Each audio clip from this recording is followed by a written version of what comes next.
Mapagpalang araw sa inyong lahat. Narito na naman ang panibagong kwento na inyong mapapakinggan. Ito ay pinamagatang baryo na pinamumugaran ng mga aswang. Paalala, itong kwento na to ay katang-isip lamang at wala itong katotohanan. Maraming salamat po. Aral bago magsimula. Ang kasamaan ay lumalakas kapag ang tao ay natakot at nagkakanya-kanya. Ngunit kapag nagkaisa, nagtulungan at nagtiwala sa Diyos, kahit ang pinakamalupit na nilalang ay mawawala ng kapangyarihan. Part 1. Ang mga kababalaghan sa Sitio Malasimo. Sa Sitio Malasimo, kakaiba ang gabi. Hindi basta katahimikan ang bumabalot dito kundi kakaibang sindak.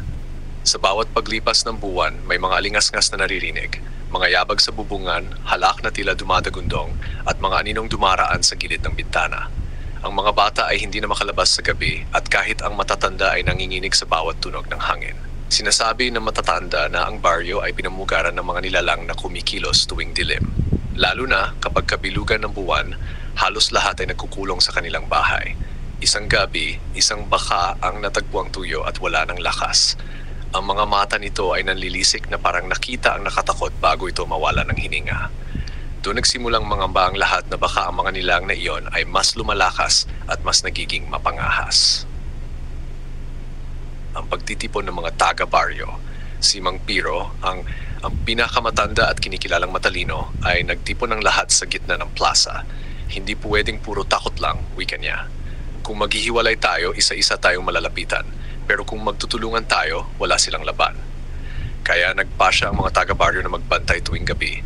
Ang mga kabataan ay nagdala ng mga sulo, ang matatanda ay naghanda ng bawang, asin, at mga anting-anting mula sa albularyong si Casimeon. Ang kababaihan naman ay sama-samang nagdarasal sa kapilya. Sa unang gabing nagbantay sila, may narinig silang malakas na paggaspas ng pakpak. Dumaan sa ibabaw ng plaza ang tatlong nilalang, ang kanilang mga mata ay nagliliyab. Ngunit sa halip na magtago, sabay-sabay na itinataas ng mga lalaki ang kanilang mga sulo. Ang apoy ay nagbigay liwanag na tila tumataboy sa nilalang. Part 3. Ang unang paglalaban. Isang gabi habang nagbabantay, biglang bumaba ang isa sa mga nilalang mula sa bubungan ng isang bahay.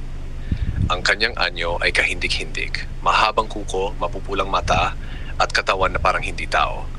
Tumakbo ang mga bata papunta sa kapilya, ngunit hindi natakot ang mga kalalakihan. Si Casimeon ay sumigaw, "Magdasal kayo." Sabay-sabay nilang binigkas ang ama namin at ang iba may nagbato ng asin at bawang. Ang nilalang ay napaatras, sumisigaw ng malakas na parang nasusunog ang balat. Ngunit hindi pa tapos, marami pang nilalang ang dumating. Lumulundag sila mula sa puno, gumagapang sa bubungan at lumilipad sa paligid. Ang buong baryo ay nagalsa, sabay-sabay na nagtulungan. Ang mga sulo ay nagsilbing sandata, ang mga panalangin ay naging lakas. Part 4. Ang pinakamalakas na nilalang. Sa ikalawang linggo ng kanilang pagbabantay, isang kakaibang nilalang ang dumating. Mas malaki ito kaysa sa iba at ang kanyang tinig ay nakakapangilabot. Siya raw ang pinuno ng mga aswang na matagal nagkukuta sa bundok. "Hindi kayo magwawagi," sigaw ng nilalang. "Sa bawat takot na nararamdaman ninyo, lalo kaming lumalakas." Ngunit si Mang Piro ay tumindig at sinagot siya, "Mali ka, ang pagkakaisa at pananalig ang tunay na lakas ng tao." Sabay-sabay nilang itinaas ang kanilang mga kamay at nagdasal. Ang kapilya ay biglang nagliwanag at tila may liwanag na bumaba mula sa langit. Ang nilalang ay nanghina, hindi makalapit. Part 5. Ang tagumpay ng pagkakaisa. Sa huling gabi ng laban, muling bumalik ang mga nilalang. Ngunit ngayon, hindi na nagkakanya-kanya ang mga tao. Lahat sila ay nasa plaza, hawak ang sulo, may pananalig sa puso. Nang sumugod ang mga nilalang, sinalubong silang apoy, asin at sabayang panalangin. Ang liwanag mula sa kapilya ay mas naging maliwanag kaysa sa buwan at isa-isa ang mga nilalang ay naglaho na parang usok. Ang pinuno ng aswang ay sumigaw ng huling pagkakataon bago tuluyang naglaho sa dilim. Mula noon, wala nang nangahas na nilalang na bumalik sa baryo. Muling bumalik ang katahimikan sa Sitio Malasimo. Natutunan ng mga tao na ang lakas ng bawat isa ay nakasalalay sa pagtutulungan at pananampalataya. Pangwakas na aral.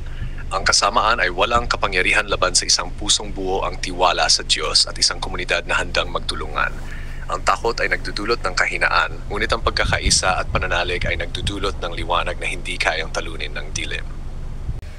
Abangan ang susunod na mga kwento dito lang sa KLTV, Kwentong Kababalaga.